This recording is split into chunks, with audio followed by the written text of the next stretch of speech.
Now, the fighting between Israel and Iran-backed proxies, it's been intensifying as stalemate over Gaza ceasefire deal continues. Hezbollah has launched a fresh rocket salvo at the Galilee in northern Israel. IDF claims some of the 50 rockets launched by Hezbollah have been intercepted, while 3 people have been injured in fresh airstrikes. Karmiel area and nearby towns have been impacted. Hezbollah, which claimed responsibility for the attack, says it targeted IDF's training base for the paratroopers brigade in the Karmiel settlement. Israel continues its military campaign in Lebanon. It has released a video claiming an underground tunnel built by Hezbollah under a cemetery in South Lebanon. The IDF claims to have found weapons and combat equipment. Israel claims that there has been certain progress on a ceasefire in Lebanon after Israel launched an operation in the country targeting Hezbollah. Israeli Foreign Minister says the announcement that the Netanyahu government is in talks with the Americans on this issue, but Hezbollah says it has not received any official initiative to end fighting with Israel. Lebanon claims the death toll from Israeli strikes it's risen to 3,189. ففي حراك كبير ما بين واشنطن وموسكو وطهران وعدد من العواصم. كلام كثير في الإعلام، مجموعة كثيرة من الأفكار والمبادرات السياسية. نسمع الكثير من الكلام، ولكن حتى الآن بحسب معلوماتي لم يصل إلى لبنان ولا إلينا أي شيء رسمي بهذا الخصوص. أعتقد أننا لا نزال في مرحلة جس النبض ومرحلة تقديم أفكار أولية ونقاش استباقي، ولكن حتى الآن لا يوجد شيء فعلي بعد. الكثير من الكلام موجود في الإعلام والاتصالات لم تنبئ بعد بجديد، ولا أتوقع أن يكون هنالك شيء محدد قريب جدا كما تقول بعض وسائل الإعلام.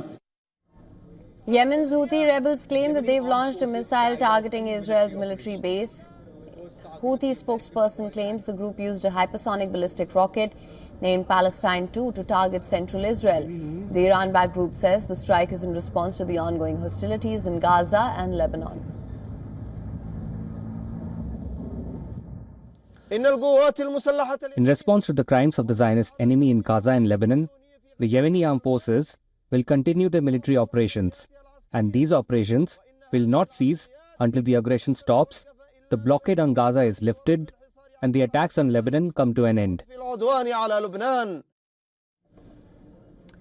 Now, reports suggest Israel has launched an airstrike near the village of Shinshar on the outskirts of Syria.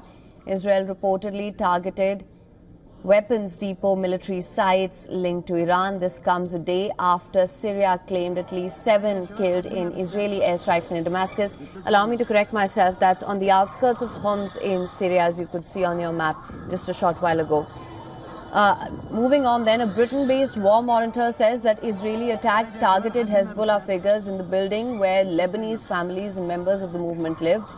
The hunger crisis has been deepening in Gaza as the war rages on. Starvation, malnutrition and excess mortality due to malnutrition and disease is rapidly increasing in North Gaza. With families struggling to survive, Gazans say they are dying a slow death.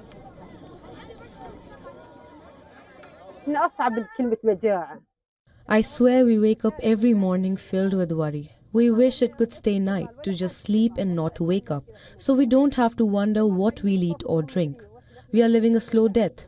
The amount of food they get is decreasing every day, and their health is worsening daily. There's no proper food. Even if they eat this small piece, it's barely enough to sustain them. The IDF says it has expanded the designated humanitarian zone in southern Gaza, where the vast majority of Palestinian population in the Strip currently resides. The zone is where most humanitarian aid is directed and where several field hospitals have been established. The expansion of the zone comes as the IDF operates against Hamas in northern Gaza's Jabalia and nearby towns. The United States this week will decide whether Israel has made progress towards improving the humanitarian situation in the Gaza Strip. Amid the ongoing crisis, Iran says U.S. President-elect Donald Trump must end the war in Gaza, where Israel has been battling Hamas for over a year. The expectation of the international community from President-elect Donald Trump is to stop the continued genocide in Palestine and Lebanon and the intensification of insecurity in West Asia. Now, Taiwan investigators, on the other hand, say there is no evidence to indicate the role of Taiwanese individuals or firms in Lebanon's pager attacks.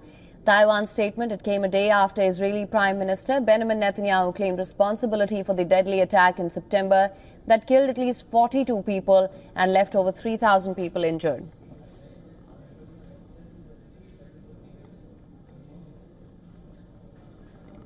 For more on this, our correspondent Jody Cohen from Ra'anana, Israel, has sent us this report. Let's listen to this. Right, so President Trump has spoken with Prime Minister Netanyahu 3 times in just a few days, and Netanyahu said that they see eye to eye on the threat from Iran and its proxies. We also know that President Trump wants to see the wars end by inauguration.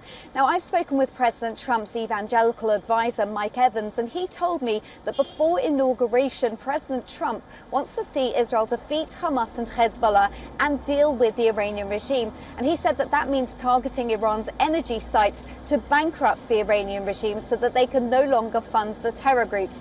Now, Israel's new Defense Minister Katz has suggested that Israel has defeated Hezbollah on the battlefield, and the task is now to change the security reality in northern Israel. And we're also hearing reports that Israel's security cabinet is discussing a ceasefire proposal for Lebanon. Evans also said that after inauguration, Trump wants to see Israel getting back to making peace, and they expect to see the expansion of the Abraham Accords.